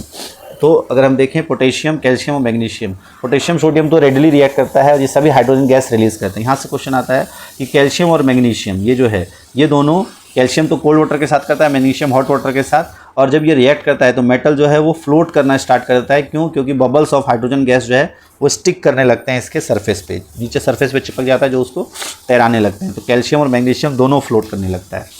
एल्युमिनियम को जब रिएक्ट करते हैं वाटर के साथ तो aluminium oxide plus hydrogen gas. Iron को जब रिएक्ट करते हैं, ये स्टीम है, ये ध्यान रखना, गैस का मतलब स्टीम के साथ रिएक्ट करता है तो आयरन ऑक्साइड प्लस H2 बनाता है। अगला है रिएक्शन विद डाइल्यूट एसिड। तो अधिकतर मेटल जो है वो एसिड के साथ रिएक्ट करके हाइड्रोजन गैस देते हैं, जैसे मैग्नीशियम HCl के साथ MgCl2, एल्युमिनियम भी, जिंक भी, तो ये सभी हाइड्रोजन गैस रिलीज करते हैं। कौन कौन से मेटल हाइड्रोजन नहीं रिलीज करते, तो copper, mercury, silver, they do not react with dilute acid. फिर है डाइल्यूट नाइट्रिक एसिड। यहाँ से क्वेश्चन आता है आपका, जो मेटल है वो रिएक्ट करता है डाइल्यूट नाइट्रिक एसिड के साथ, ठीक है, और हाइड्रोजन गैस प्रोड्यूस होता है। लेकिन क्योंकि नाइट्रिक एसिड बहुत स्ट्रॉन्ग ऑक्सीडाइजिंग एजेंट होता है तो उस हाइड्रोजन गैस को तुरंत ऑक्सीडाइज करके वाटर बना देता है। Only 2 metals magnesium and manganese ये दोनों एक्सेप्शन है जो कि हाइड्रोजन गैस रिलीज करते हैं, बाकी कोई भी हाइड्रोजन गैस रिलीज नहीं करवा पाता मेटल। अगला है एक्वा रेजिया। तो ये यहाँ से भी क्वेश्चन आता है, ये कंसनट्रेटेड HCl और कंसनट्रेटेड HNO3 का एक मिक्सचर होता है जो कि 3:1 रेशियो में होता है, ठीक है। उसके बाद अगर हम बात करें, इट डिजॉल्व्स गोल्ड और प्लेटिनम। ये 3:1 जो रेशियो में गोल्ड और प्लेटिनम के साथ भी रिएक्ट कर जाता है, उसको डिजॉल्व कर देता है। अब है एक मेटल जब दूसरे मेटल के साथ रिएक्ट करता है तो दूसरे मेटल का सॉल्यूशन बनता है और मेटल भी उसकी जगह डिस्प्लेस हो जाता है। ये आपका डिस्प्लेसमेंट रिएक्शन हमने फर्स्ट चैप्टर में पढ़ा था। तो जो ज़्यादा रिएक्टिव मेटल है वो डिस्प्लेस कर देता है लेस रिएक्टिव मेटल्स को उसके सॉल्यूशन से, और जो रिएक्टिविटी सीरीज़ है वो है इस तरीके से। इसको आप याद रख सकते हो, काशी, नाथ, का, माली, आलू ज़रा फीका पकाता है। फिर उसके बाद ये याद रख सकते हो CHAA और P, चाप, ठीक है, चाप। काशीनाथ का माली, आलू ज़रा फीका पकाता है, चाप, ठीक है। तो potassium, sodium, calcium, magnesium, aluminium, zinc, iron, lead, hydrogen, copper, mercury, silver, gold और प्लेटिनम, ठीक है। तो ये होता है आपका, ये रिएक्टिविटी डिक्रीज होता है। तो कॉपर किसके साथ रिएक्ट करता है, AgNO3 के साथ, तो बनाता है copper nitrate plus Ag। Copper displace कर देता है सिल्वर को क्योंकि ये ज़्यादा रिएक्टिव होता है। अगला है मेटल्स और नॉन मेटल्स के साथ जब हम रिएक्टिविटी देखें तो रिएक्शन बिटवीन मेटल्स और नॉन मेटल्स में एलिमेंट्स जो है वो रिएक्ट करते हैं। तो नॉन मेटल्स इलेक्ट्रॉन ले लेता है, वो इलेक्ट्रॉन एक्सेप्टर हो जाता है। मेटल्स इलेक्ट्रॉन लूज करके कैटायन बना लेते हैं, नॉन मेटल्स इलेक्ट्रॉन गेन करके एनायंस बना लेते हैं और अपोजिटिवली चार्ज अट्रैक्ट करते हैं और ये आयोनिक कंपाउंड बनाते हैं। जैसे MgCl2 में मैग्नीशियम ने 2 इलेक्ट्रॉन रिलीज कर दिया और क्लोरीन को 2 इलेक्ट्रॉन चाहिए, क्लोरीन को 1 इलेक्ट्रॉन चाहिए तो 2 क्लोरीन मिलकर 2 इलेक्ट्रॉन ले लेते हैं और 2Cl और एक Mg2+ से MgCl2 ये आयोनिक कंपाउंड बना देते हैं। इसी तरीके से आपका MgCl2, Na2O, NaCl ये सब आयोनिक कंपाउंड बनते हैं। प्रॉपर्टीज़ क्या होती है आयोनिक कंपाउंड की, ये सॉलिड होते हैं, ब्रिटल होते हैं, ठीक है, और दे हैव हाई मेल्टिंग और बॉइलिंग पॉइंट, उनका मेल्टिंग पॉइंट और बॉइलिंग पॉइंट बहुत हाई होता है, उनके बीच strong interionic force of attraction होता है। ये वाटर में सॉल्युबल होते हैं लेकिन इनसॉल्युबल होते हैं ऑर्गेनिक सॉल्वेंट्स लाइक केरोसिन और पेट्रोल में। ये कंडक्ट करते हैं electricity in aqueous solution and in molten state, लेकिन अगर हम बात करें सॉलिड स्टेट में ये कंडक्ट नहीं करते इलेक्ट्रिसिटी। अगला है मेटल्स की अकरेंस की, अगर हम बात करें तो मेटल्स मिनरल्स के फॉर्म में अकर होता है। जो कंपाउंड जो मेटल के अर्थ क्रस्ट में प्रेजेंट होता है उसे हम मिनरल्स कहते हैं। ओर्स की अगर हम बात करें तो minerals from which metal can be economically obtained is called ore. तो जहाँ से मेटल ऑब्टेन किया जा सकता है जिन मिनरल्स से, उनको हम ओर कहते हैं, जैसे सल्फाइड ओर, कार्बोनेट ओर, ऑक्साइड्स ओर। तो सारे मिनरल्स ओर नहीं होते, जहाँ से इकोनॉमिकली ऑब्टेन किया जा सकता है metal, that mineral is known as ore. Metal जो है जो बॉटम ऑफ रिएक्टिविटी पे है, जैसे गोल्ड, सिल्वर, प्लेटिनम, कॉपर, ये फ्री स्टेट में एग्जिस्ट करते हैं, लेकिन कॉपर और सिल्वर ये सल्फाइड और ऑक्साइड ओर में भी एग्जिस्ट करते हैं। मेटल ऑफ मॉडरेट रिएक्टिविटी जैसे जिंक, आयरन और लेड, ये ऑक्साइड के फॉर्म में एग्जिस्ट करते हैं, सल्फाइड के फॉर्म में और कार्बोनेट्स के फॉर्म में। हाई रिएक्टिविटी वाले जो मेटल्स हैं जैसे potassium, sodium, calcium, magnesium, aluminium, ये कंबाइंड स्टेट में एग्जिस्ट करते हैं। गैंग क्या होता है, जब ओर जो है मिक्स होता है इम्प्योरिटीज़ के साथ, जैसे सॉइल, सैंड, तो उसको हम गैंग कहते हैं। गैंग को रिमूव किया जाता है ओर से। मेटलर्जी जो मेटल का स्टेप वाइज प्रोसेस होता है obtaining metal from its ore. सबसे पहले ओर का एनरिचमेंट होता है, उसके बाद मेटल को ऑब्टेन किया जाता है और तीसरा रिफाइनिंग की जाती है इम्प्योर मेटल्स को। तो अगर हम बात करें लो रिएक्टिविटी सीरीज़ की, तो इनको हीट करके ओर को हाई टेम्परेचर में हम इसको ऑब्टेन कर सकते हैं। जैसे सल्फाइड को अगर हम हीट करें तो ऑक्साइड बनता है, जो सिना बार है मरकरी का, आपका मर्क्यूरिक सल्फाइड को हम सिने बार कहते हैं, HGS। तो जब हम इसको रिएक्ट करते हैं सल्फाइड को, मर्क्यूरी सल्फाइड को, तो ये मर्क्यूरिक ऑक्साइड बनाता है और फिर उसको हीट करते हैं तो मेटल बन जाता है और फिर रिफाइन करके मेटल प्योर स्टेट में आ जाता है। सिमिलरली कॉपर को जब हम कॉपर सल्फाइड के फॉर्म में रहता है, इसको रिएक्ट करते हैं तो कॉपर ऑक्साइड और सल्फर डाइऑक्साइड निकल जाता है। फिर कॉपर ऑक्साइड को जब हम कॉपर सल्फाइड के साथ रिएक्ट करते हैं तो सल्फर डाइऑक्साइड निकल के कॉपर हमें प्योर फॉर्म में आ जाता है। तो ये लो रिएक्टिविटी के लिए हम बात करें। फिर जो मिडल ऑफ एक्टिविटी सीरीज़ है उसकी अगर हम बात करें तो मेटल ओर को स्ट्रांगली हीट किया जाता है एक्सेस ऑफ एयर में, इसको हम कहते हैं रोस्टिंग। रोस्टिंग का मतलब है एक्सेस ऑफ एयर में रिएक्ट करना, और ये सल्फाइड ओर्स का होता है रोस्टिंग, ठीक है। कैल्सिनेशन होता है कार्बोनेट्स ओर का, क्योंकि इसमें ऑक्सीजन पहले से प्रेजेंट होता है, इसलिए उसे हीट तो करते हैं लेकिन लिमिटेड सप्लाई ऑफ एयर या ऑक्सीजन में। तो आपका zinc oxide plus carbon dioxide, यहाँ भी zinc oxide plus sulphur dioxide. अब ये जो ऑक्साइड बना है उसका हम करते हैं रिडक्शन। तो ऑक्साइड्स को रिडक्शन का मतलब ऑक्सीजन हटा देंगे तो हमारा प्योर मेटल मिल जाएगा। तो कोक जो है वो as a reducing agent use होता है, जिंक ऑक्साइड प्लस कार्बन, तो इससे carbon monoxide plus zinc. Displacement reaction का इस्तेमाल कर सकते हैं, जैसे मैग्नीज ऑक्साइड, आयरन ऑक्साइड, तो हायर रिएक्टिविटी मेटल्स के साथ रिएक्ट करें तो ये आपका ऑक्साइड्स बन जाएगा और हमारा ये जो लोअर रिएक्टिविटी मेटल्स है वो आपको मिल जाएगा। तो हाईली रिएक्टिव मेटल्स डिस्प्लेस कर सकता है उसको उसके ऑक्साइड से। अगला है, अच्छा ये दोनों जो रिएक्शन होता है ये बहुत इंपॉर्टेंट रिएक्शन है। ये रिएक्शंस जो डिस्प्लेसमेंट रिएक्शन होता है ये इतना हाईली एक्सोथर्मिक होता है, इतना हीट निकलता है कि ये जो मैंगनीज या जो आयरन इसमें निकलता है ये मोल्टन फॉर्म में होता है और इसको यूज़ किया जाता है रेलवे ट्रैक्स को ज्वाइन करने में, और इसी को हम कहते हैं थर्मिट रिएक्शन। बहुत इंपॉर्टेंट होता है थर्मिट रिएक्शन, तो वो यही वाले रिएक्शंस होते हैं। अगला है जो टॉप ऑफ रिएक्टिविटी सीरीज़ है, उसको कैसे एक्सट्रैक्ट करते हैं, तो उन मेटल्स में ऑक्सीजन के साथ वो बहुत जल्दी रिएक्ट करते हैं बजाय कार्बन के, और उनको हम इलेक्ट्रोलिसिस कर सकते हैं। जैसे सोडियम को अगर हम NaCl का इलेक्ट्रोलिसिस करें तो आपका कैथोड पे मेटल आता है, एनोड पे आपका क्लोरीन आ जाएगा, ठीक है। रिफाइनिंग ऑफ मेटल्स की अगर हम बात करें तो एनोड पे हमारा जैसे इम्प्योरिटीज़ ऑब्टेन होती है, impurities present in obtained metal can be removed by electrolytic refining. जो कॉपर है वो ऑब्टेन होता है बाय यूजिंग दिस मेथड। इसमें एनोड पे इम्प्योर कॉपर की स्लैब आती है, कैथोड पे प्योर कॉपर की स्लैब होती है। जब हम सॉल्यूशन में कॉपर सल्फेट मिलाते हैं कुछ amount of dilute sulphuric acid के साथ, तो एनोड पे कॉपर आयंस रिलीज होते हैं सॉल्यूशन में, और उतना ही अमाउंट ऑफ कॉपर जो है सॉल्यूशन में डिपॉजिट हो जाता है कैथोड पे, और यहाँ पर एक इनसॉल्युबल इम्प्योरिटी है तो ये एनोड मड बन जाता है। तो इस तरीके से नेक्स्ट लास्ट है कोरोजन। कोरोजन क्या होता है, तो मेटल्स को जब अटैक होता है आपका सब्सटेंसेस से, जैसे मॉइस्चर, एसिड, मॉइस्ट एयर से, तो यहाँ पे 3 इंपॉर्टेंट पूछा जाता है। सिल्वर को जब हम रिएक्ट करता है एयर के साथ तो सिल्वर सल्फाइड बना देता है और ये ब्लैक कलर का होता है। कॉपर जब रिएक्ट करता है कार्बन डाइऑक्साइड के साथ तो एक कॉपर कार्बोनेट की एक लेयर बना देता है जो कि ग्रीन कोटिंग की होती है। आयरन जो है वो उसके ऊपर ऑक्सीजन के साथ रिएक्ट करके ये रस्ट बना लेता है जो कि ब्राउन एक फ्लैकी सब्सटेंस होता है, और यहाँ पर एयर और मॉइस्चर दोनों नेसेसरी है। कोरोजन का प्रिवेंट करने के लिए हम ऑयलिंग, ग्रीजिंग, गैल्वेनाइजिंग कर सकते हैं, क्रोमियम प्लेटिंग, एनोडाइजिंग और एलॉय बना सकते हैं। गैल्वेनाइजेशन जो है आयरन और स्टील का किया जाता है लेयर ऑफ जिंक चढ़ा के।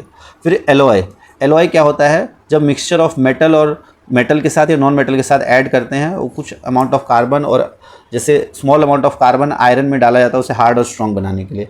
कुछ एलॉयज़ के एग्जांपल यहाँ दिए हुए हैं, यहाँ से आ सकता है। स्टेनलेस स्टील ऑब्टेन होता है आयरन को निकेल और क्रोमियम के साथ मिक्स करके, फिर ये हार्ड नहीं होता और रस्ट नहीं करता। मरकरी को ऐड करते हैं हम बाकी मेटल्स के साथ टू मेक अमलगम, ठीक है। ब्रास जो है वो एक अलॉय होता है कॉपर और जिंक का। ब्रॉन्ज जो है वो अलॉय होता है कॉपर और टिन का। ब्रास और ब्रॉन्ज में melting point electrical conductivity lower होती है देन प्योर मेटल। शोल्डर ये एक अलॉय होता है लेड और टिन का, और इसकी मेल्टिंग पॉइंट लो होता है बहुत, और ये यूज़ होता है इलेक्ट्रिक वायर्स के वेल्डिंग में। अब अगर हम कंपेयर करें कॉन्स्टिट्यूएंट एलिमेंट्स एलॉयज़ की, तो इसके ज़्यादा स्ट्रेंथ होता है, ज़्यादा हार्डनेस होती है, ज़्यादा रेजिस्टेंस होता है कोरोजन के प्रति। और जो आपका क्या चीज़ लेस होती है एलॉयज़ में, तो इनका मेल्टिंग पॉइंट लेस होता है, इलेक्ट्रिकल कंडक्टिविटी लेस होती है। तो ये था हमारा चैप्टर नंबर 3 यहाँ पे कंप्लीट रिवाइज होता है। अब हम करेंगे फटाफट चैप्टर नंबर 4।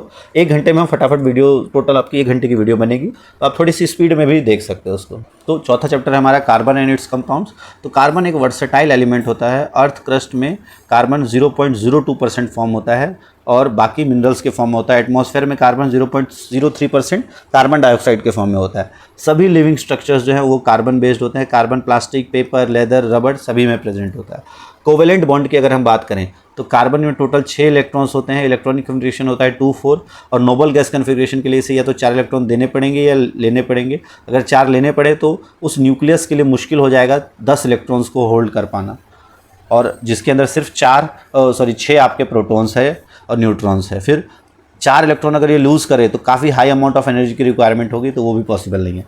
तो इसलिए कार्बन ना ही तो गेन करता है ना ही लूज़ करता है इलेक्ट्रॉन। कार्बन जो है वो शेयरिंग करता है, नोबल गैस कन्फिग्रेशन शेयरिंग से बनाता है, और एलिमेंट जैसे हाइड्रोजन, ऑक्सीजन, नाइट्रोजन, क्लोरीन मतलब नॉन मेटल्स के साथ ये शेयरिंग करता है बैलेंस इलेक्ट्रॉन्स का यूज़ करके।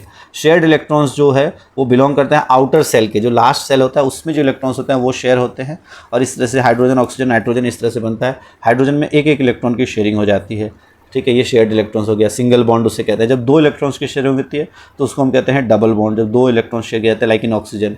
और नाइट्रोजन की बात करें तो यहाँ 3 इलेक्ट्रॉन शेयर होता है, तो यहाँ बनता है ट्रिपल बॉन्ड, ठीक है। इसी तरीके से बाकी का भी आप देख सकते हो।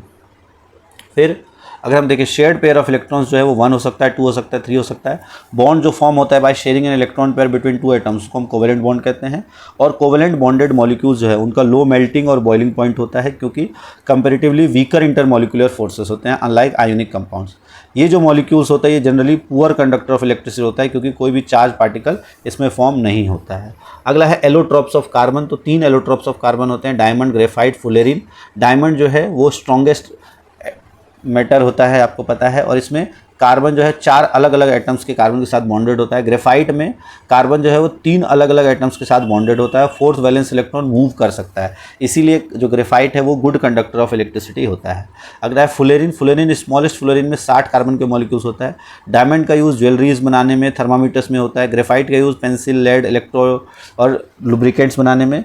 ये जो एलोट्रॉप्स होता है उनकी केमिकल प्रॉपर्टीज सेम होती है। डायमंड और ग्रेफाइट में डिफरेंस करें तो डायमंड हार्डेस्ट सब्सटेंस है, ग्रेफाइट सॉफ्ट है। डायमंड इंसुलेटर है इलेक्ट्रिसिटी का, ग्रेफाइट कंडक्टर है हीट और इलेक्ट्रिसिटी दोनों का। डायमंड ट्रांसपेरेंट है, ग्रेफाइट ओपेक होता है। अब कार्बन के वर्सेटाइल नेचर की बात करें तो कार्बन में 3 इंपॉर्टेंट प्रॉपर्टीज होती है। एक होती है कैटिनेशन, अपने ही जैसे एलिमेंट्स के साथ बॉन्ड बनाने की प्रॉपर्टी, उसे हम कहते हैं कैटिनेशन। टेट्रावेलेंसी, कार्बन 4 अलग अलग एटम्स के साथ बॉन्ड बना सकता है, एलिमेंट्स के साथ बॉन्ड बना सकता है, उसी को हम कहते हैं टेट्रावेलेंसी। और आइसोमेरिज्म, ये डिफरेंट शेप्स जो है वो भी एग्जिस्ट करता है। फॉर्मूला सेम होता है बट शेप एग्जिस्ट करता है डिफरेंट। अगर हम कैटिनेशन की बात करें तो ये प्रॉपर्टी होती है कार्बन एटम की to form bond with other atoms of carbon is called catenation. जैसे कार्बन, सिलिकॉन ये दोनों कैटिनेशन करते हैं। फिर टेट्रावेलेंसी, 4 वैलेंसी होती है। कार्बन बॉन्ड बना सकता है oxygen, hydrogen, nitrogen, sulphur, chlorine, इसलिए बहुतों के साथ ये बॉन्ड बना सकता है। स्मॉलर साइज जो है कार्बन एटम का वो इनेबल्स करता है न्यूक्लियस को शेयर्ड पेयर ऑफ इलेक्ट्रॉन्स को होल्ड करने के लिए। अब अगर बात करें सैचुरेटेड और अनसैचुरेटेड कार्बन कंपाउंड्स की, तो जो कार्बन और हाइड्रोजन के कंपाउंड्स बनते हैं उनको हम कहते हैं हाइड्रोकार्बन्स। तो इसमें 2 तरीके के बनता है, ओपन चेन और साइक्लिक। ओपन चेन में स्ट्रेट चेन बनते हैं और ब्रांच चेन होता है। स्ट्रेट चेन में एक होता है सैचुरेटेड, एक होता है अनसैचुरेटेड। सैचुरेटेड में आपका एल्केन, जिसका जनरल फॉर्मूला होता है CnH2n+2, ठीक है। अनसैचुरेटेड में 2 होते हैं आपके एल्कीन और एल्काइन। एल्कीन का जनरल फार्मूला होता है CnH2n, एल्काइन का होता है CnH2n-2। इसमें ट्रिपल बॉन्ड होता है एक, इसमें एक डबल बॉन्ड होता है, इसमें सारे सिंगल होते हैं कार्बन कार्बन में। फिर उसके बाद साइक्लिक में होता है एलिसाइक्लिक, जिसमें कार्बन एटम्स एक रिंग के फॉर्म में होता है, जैसे साइक्लोप्रोपेन। और एक होता है आपका एरोमेटिक। अच्छा, एलिसाइक्लिक में कार्बन एटम्स जो है वो दूसरे एटम्स के साथ भी रिंग बना सकते हैं। फिर डबल और ट्रिपल बॉन्ड जो चेन में हो तो एटलीस्ट 2 कार्बन एटम्स रिक्वायर है, तो इसलिए एल्कीन जो है उसका और एल्काइन दोनों का फर्स्ट मेंबर 2 कार्बन एटम्स के हो सकते हैं। इलेक्ट्रॉन डॉट स्ट्रक्चर ये हमने बनाया किसका है, ये इथेन का C2H6 का, जिसमें कार्बन कार्बन सिंगल बॉन्ड बना है और 6 टोटल हाइड्रोजन है। ये आपका इथीन का है और ये इथाइन का है। ये आपका अनसेचुरेटेड हाइड्रोकार्बन्स का एग्जांपल है। फिर नंबर ऑफ हाइड्रोकार्बन्स के बेस पे नाम अलग अलग होता है। एक कार्बन है तो उसे हम कहते हैं मीथेन। एल्केन में इथेन दो है तो इथेन, 3 को प्रोपेन, 4 को ब्यूटेन, ठीक है। फिर उसके बाद 5 को हम कहते हैं पेंटेन, 6 को हेक्सेन, 7 को हेप्टेन, ठीक है, 7 को हेप्टेन, 8 को ऑक्टेन, 9 को नोनेन, 10 को डेकेन। तो ये सब आपको पता ही होगा। हाइड्रोकार्बन्स जो है इथीन, प्रोपीन, ब्यूटीन। फिर एल्काइंस की अगर हम बात करें, इथाइन का ये फॉर्मूला है प्रोपाइन, ब्यूटाइन, ठीक है, ये इसके कुछ जनरल है। अब साइक्लिक स्ट्रक्चर्स की बात करें तो ये साइक्लिक सैचुरेटेड होता है, ये साइक्लिक अनसैचुरेटेड होता है। ये बेंजीन का स्ट्रक्चर है, ठीक है, ये बेंजीन का स्ट्रक्चर है। साइक्लोप्रोपेन ये साइक्लिक सैचुरेटेड कार्बन का है। आइसोमेरिज्म का मतलब होता है आपका same formula but different structure. तो ये ब्यूटेन इस तरह से भी हो सकता है, ये आइसोब्यूटेन, ये है आपका पेंटेन, ये है आइसोपेंटेन और ये है नियोपेंटेन। तो इस सब का फॉर्मूला सेम है इन तीनों का, बट इनका स्ट्रक्चर डिफरेंट है। फिर हेटेरो एटम, तो जब भी कार्बन के चेन में हाइड्रोजन को हम हटाते हैं तो हाइड्रोजन को हटाने के बाद कोई जो एलिमेंट या ग्रुप ऑफ एलिमेंट्स आते हैं उसी को हम कहते हैं हेटेरो एटम। जैसे क्लोरीन, ब्रोमीन या ऑक्सीजन उसकी जगह आता है, तो क्लोरीन ब्रोमीन आता है तो उसे हम हेलो कहते हैं। क्लोरीन आया तो क्लोरो, ब्रोमीन आया तो ब्रोमो, आयोडीन आया तो आयोडो। जब ऑक्सीजन से रिप्लेस होता है तो ये 4 तरीके का बनता है। OH से रिप्लेस होता है तो अल्कोहल कहते हैं। एल्डिहाइड में कार्बन डबल बॉन्ड O आ जाता है यानी CHO हो जाता है। कीटोन में C डबल बॉन्ड O ये बीच में आता है। ये तीनों कहलाते हैं कार्बोनाइल कंपाउंड्स, क्योंकि इनमें आपके C डबल बॉन्ड O बना होता है, ठीक है। कार्बोक्सिलिक एसिड आपका COOH। अगला है होमोलोगस सीरीज़। होमोलोगस सीरीज़ होता है एक सीरीज़ ऑफ कंपाउंड जिसमें सेम फंक्शनल ग्रुप रहते हैं और बस हाइड्रोजन और जो है कार्बन चेन में सब्स्टिट्यूट कर देता है। जैसे CH3OH, फिर नेक्स्ट कार्बन C2H5OH, C3H7OH। तो हर एक होमोलोगस सीरीज़ के बीच में कितने का डिफरेंस होता है, CH2 का, और मास जो है 14 यूनिट मास का डिफरेंस होता है। केमिकल प्रॉपर्टीज़ जो है फंक्शनल ग्रुप द्वारा इम्पार्ट होती है और उन सभी मेंबर्स की केमिकल प्रॉपर्टीज़ लगभग सेम होती है, लेकिन फिजिकल प्रॉपर्टीज़ अलग अलग होती है। फिजिकल प्रॉपर्टी डिपेंड करता है नंबर ऑफ जो कार्बन एटम्स है उसके बाद और मॉलिक्यूलर मास के अकॉर्डिंग। मेल्टिंग और बॉइलिंग पॉइंट जैसे जैसे मास बढ़ता है मेल्टिंग और बॉइलिंग पॉइंट बढ़ता है। फिर अगर हम देखें नॉमेनक्लेचर, तो ये नॉमेनक्लेचर कौन सी नॉमेनक्लेचर होती है, IUPAC नॉमेनक्लेचर। इसमें फंक्शनल ग्रुप एल्कीन है तो सफिक्स मतलब एंड में ईन लग जाता है। एल्कीन एल्काइन है तो आइन, एल्कोहल है तो ऑल, एल्डिहाइड है तो अल, ओन और ओइक एसिड। और सिर्फ हेलोजन वाले में अगर क्लोरीन है तो क्लोरो, ब्रोमीन है तो ब्रोमो, आयोडीन है तो आयोडो, ये हमेशा प्रीफिक्स लगते हैं, ठीक है। अब अगर केमिकल प्रॉपर्टीज़ की बात करें हम कार्बन कंपाउंड्स के, तो कंबशन होता है मतलब ऑक्सीजन के साथ रिएक्ट करके ये जलते हैं। जलने के बाद हीट, लाइट और एनर्जी प्रोड्यूस करते हैं, साथ साथ कार्बन डाइऑक्साइड और वाटर। सैचुरेटेड हाइड्रोकार्बन जब जलाता है तो ब्लू फ्लेम के साथ जलता है गुड सप्लाई ऑफ एयर में, और अगर लिमिटेड सप्लाई ऑफ एयर हो तो येलो सूटी फ्लेम के साथ जलता है। और अनसैचुरेटेड हाइड्रोकार्बन हमेशा सूटी फ्लेम के साथ जलता है। कोल और पेट्रोलियम के बर्निंग से सल्फर और नाइट्रोजन के ऑक्साइड्स निकलते हैं जो कि एसिड रेन के लिए रिस्पॉन्सिबल होते हैं। फिर ऑक्सीडेशन की अगर हम बात करें तो अल्कोहल्स को कन्वर्ट किया जा सकता है कार्बोक्सिलिक एसिड में by oxidising them using alkaline potassium permanganate. तो जब हम अल्कोहल को या तो अल्कलाइन पोटेशियम परमैंगनेट या एसिडिफाइड पोटेशियम डाइक्रोमेट, इन दोनों में से किसी के साथ भी रिएक्ट करते हैं तो ये कार्बोक्सिलिक एसिड प्लस वाटर बन जाता है। फिर एडिशन रिएक्शन, जब भी हाइड्रोजन ऐड होता है अनसैचुरेटेड हाइड्रोकार्बन के साथ जो कि रिएक्टिव होता है ज़्यादा ड्यू टू डबल और ट्रिपल बॉन्ड, और ये निकल, प्लेटिनम या पैलेडियम एज अ कैटलिस्ट हम इसका इस्तेमाल करते हैं। इस प्रोसेस को हाइड्रोजनेशन कहते हैं। जब आपका ये एल्कीन में हाइड्रोजन जोड़ते हैं तो ये सैचुरेटेड हाइड्रोकार्बन बन जाता है। हाइड्रोजनेशन से वेजिटेबल ऑयल जो है वो बनता है, और वेजिटेबल ऑयल से वेजिटेबल घी बनाने का प्रोसेस होता है। ये वेजिटेबल ऑयल वेजिटेबल घी बनाते हैं और इससे ये इनकी रेंसिडिटी का जो प्रोसेस है वो स्लो हो जाता है। सैचुरेटेड फैटी एसिड्स जो है वो हार्मफुल होते हैं, ये ध्यान रखना है आपको for health, and oils with unsaturated fatty acids should be used for cooking, इसलिए ऑयल ज़्यादा फायदेमंद होता है हमारे लिए। अगला है सब्स्टिट्यूटेड रिएक्शन की। सब्स्टिट्यूशन रिएक्शन है जब हाइड्रोकार्बन सैचुरेटेड में सब सैचुरेटेड हाइड्रोकार्बन में हाइड्रोजन अटैच होता है कार्बन के साथ, उसको रिप्लेस किया जा सकता है बाकी एटम या ग्रुप ऑफ एटम के साथ इन प्रेजेंस ऑफ लाइट और हीट। जैसे CH4 और क्लोरीन के साथ रिएक्ट करता है लाइट या 520 केल्विन पे, तो ये CH3Cl और HCl बना देता है। फिर कुछ इंपॉर्टेंट कार्बन कंपाउंड्स है जैसे इथेनॉल, इसका बॉइलिंग पॉइंट होता है 351 केल्विन, मेल्टिंग पॉइंट 156, ये वाटर में सॉल्युबल होता है, बर्निंग टेस्ट होता है, और इसका कंजम्पशन जो है इथेनॉल का ये हेल्थ इश्यूज भी बना देता है और लीथल भी हो सकता है प्योर अल्कोहल। केमिकल प्रॉपर्टीज़ की बात करें तो ये रिएक्ट करता है सोडियम के साथ, सोडियम इथॉक्साइड और हाइड्रोजन बनाता है, और जब इसको हीट करते हैं हम सल्फ्यूरिक एसिड के साथ तो ये इथीन में कन्वर्ट हो जाता है। तो ये इंपॉर्टेंट ध्यान है, जब हम अल्कोहल को सोडियम के साथ रिएक्ट करते हैं तो सोडियम इथॉक्साइड और हाइड्रोजन गैस रिलीज करता है, जब हम इसको H2SO4 443 केल्विन पर रिएक्ट करते हैं तो ये इथीन बनाता है और इससे वाटर निकल जाता है। तो ये बहुत अच्छा डिहाइड्रेटिंग एजेंट की तरह रिएक्ट करता है। ठीक है, अब यहाँ पे आपका ये है कार्बन कार्बन, यहाँ OH और यहाँ H निकलता है, यहाँ OH निकलता है, डबल बॉन्ड बन जाता है HOH। अब है प्रिपरेशन जो है, ये इसका यूज़ होता है प्रिपरेशन ऑफ ट्रांसपेरेंट सोप और कॉस्मेटिक्स में, अल्कोहलिक बेवरेजेस में, और एंटी फ्रीज इन रेडिएटर्स और ऑटोमोबाइल्स में। इथेनॉल के यूज़ की अगर हम बात करें तो इथेनॉल का जो यूज़ है वो होता है आपका लेबोरेटरी रिएजेंट, मेडिसिन में इसका, टॉनिक्स में इसका इस्तेमाल होता है, और अल्कोहल ब्रेवरेजेस में इस्तेमाल होता है, एंटी फ्रीजर्स में इस्तेमाल होता है, लेबोरेटरी रिएजेंट में इसका इस्तेमाल होता है। अब है इथेनोइक एसिड, इसका बॉइलिंग पॉइंट 391, फ्रीज होता है 290 पे, वाटर के अंदर मिसिबल होता है और सार टेस्ट होता है इसका। और यहाँ से क्वेश्चन आता है, प्योर एसिटिक एसिड को हम ग्लेशियल एसिटिक एसिड कहते हैं, 3 से 4% सॉल्यूशन जो होता है एसिटिक एसिड को उसको विनेगर कहा जाता है। तो ये ध्यान रखना, 3 to 4% solution of acetic acid called vinegar. फिर इथेनोइक एसिड जो है वो सोडियम के साथ रिएक्ट करता है तो सोडियम इथेनोएट हाइड्रोजन बनाता है, सोडियम कार्बोनेट के साथ रिएक्ट करता है तो सोडियम इथेनोएट और कार्बन डाइऑक्साइड वाटर बनाता है, सोडियम बाइकार्बोनेट के साथ करता है तो सोडियम इथेनोएट कार्बन डाइऑक्साइड और वाटर बनाता है, इथेनॉल के साथ रिएक्ट करता है तो एस्टर और वाटर बनाता है। इस रिएक्शन को हम एस्टरिफिकेशन कहते हैं। तो ये है आपका इथेनोइक एसिड, सोडियम के साथ sodium ethoxide hydrogen, sodium hydroxide के साथ sodium ethoxide plus H2O, sodium carbonate के साथ सोडियम इथेनोएट प्लस ये सोडियम इथेनोएट, इसमें भी sodium ethanoate plus carbon dioxide plus H2O, यहाँ भी सोडियम हाइड्रोजन कार्बोनेट के साथ भी sodium ethanoate plus carbon dioxide plus H2O। और जब हम इसके साथ रिएक्ट करते हैं CH2CH3OH मतलब अल्कोहल के साथ इन प्रेजेंस ऑफ H2SO4 तो ये एक एस्टर बना देता है। इसी प्रोसेस को हम कहते हैं एस्टरिफिकेशन। जब आपका कार्बोक्सिलिक एसिड और अल्कोहल रिएक्ट करता है H2SO4 के साथ तो इसमें वाटर निकल जाता है और ये एक एस्टर बना देता है जो कि स्वीट स्मेलिंग कंपाउंड की तरह बिहेव करता है। ठीक है, हाइड्रोलिसिस की अगर हम बात करें तो जब किसी भी एसिड या बेस को हीट करते हैं तो एस्टर जो है वो वापस ओरिजिनल कार्बोक्सिलिक एसिड और अल्कोहल में कन्वर्ट हो जाता है। जैसे NaOH के साथ रिएक्ट करते हैं तो CH3CONA बनता है और इसी रिएक्शन का इस्तेमाल किया जाता है सोप बनाने में, तो ये सोपनिफिकेशन रिएक्शन भी कहता है। और एस्टर को जब हम H2SO4 हीट के साथ रिएक्ट करते हैं तो कार्बोक्सिलिक एसिड प्लस अल्कोहल बन जाता है। एल्कलाइन हाइड्रोलिसिस ऑफ एस्टर जो है वही आपका कहलाता है सोपनिफिकेशन, ये वाला जो रिएक्शन है दिस इज कॉल्ड सोपनिफिकेशन रिएक्शन। फिर सोप्स और डिटर्जेंट्स की अगर हम बात करें तो सोप जो है सोडियम और पोटेशियम सॉल्ट होता है कार्बोक्सिलिक एसिड का, जिसमें लॉन्ग चेन होता है, जैसे आपका C15H31COH, C17H35COH, जैसे हम पाल्मिटिक एसिड ये है आपका और स्टेरिक एसिड से बनता है। तो सोप जो है इफेक्टिव होता है सॉफ्ट वाटर के साथ और इनइफेक्टिव होता है हार्ड वाटर के साथ। डिटर्जेंट जो है वो अमोनियम और सल्फोनेट के सॉल्ट्स होते हैं और ये इफेक्टिव होता है बोथ सॉफ्ट वाटर और हार्ड वाटर। आयोनिक पार्ट की अगर हम बात करें तो हाइड्रोफिलिक पार्ट होता है एक, और एक ये वाला जो पार्ट है ये हाइड्रोकार्बन एंड जो है वो हाइड्रोफोबिक पार्ट होता है। और क्लेंजिंग एक्शन जो है वो इंपॉर्टेंट है, इसमें बनता है मिसिल।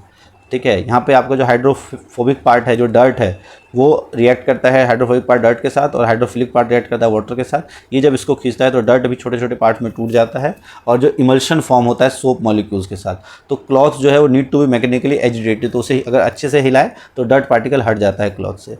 स्कम जो है जब मैग्नीशियम और कैल्शियम सॉल्ट्स प्रेजेंट होते हैं हार्ड वाटर के साथ तो सोप मॉलिक्यूल्स के साथ रिएक्ट करके इनसॉल्युबल प्रोडक्ट बनाता है जिसे हम स्कम कहते हैं और जो कि क्लींजिंग एक्शन को ऑब्स्ट्रक्ट करता है। डिटर्जेंट्स का यूज़ करके इसको ओवरकम किया जा सकता है क्योंकि वो इनसॉल्युबल प्रोडक्ट बना देता है और क्लॉथ जो है वो इनसॉल्युबल प्रोडक्ट के फॉर्मेशन को बनने से रोकता है और हमारे कपड़े साफ़ हो जाते हैं। सोप्स जो है वो कम्प्लीटली बायोडिग्रेडेबल होते हैं तो ये हमारे लिए है ज़्यादा फायदेमंद होते हैं।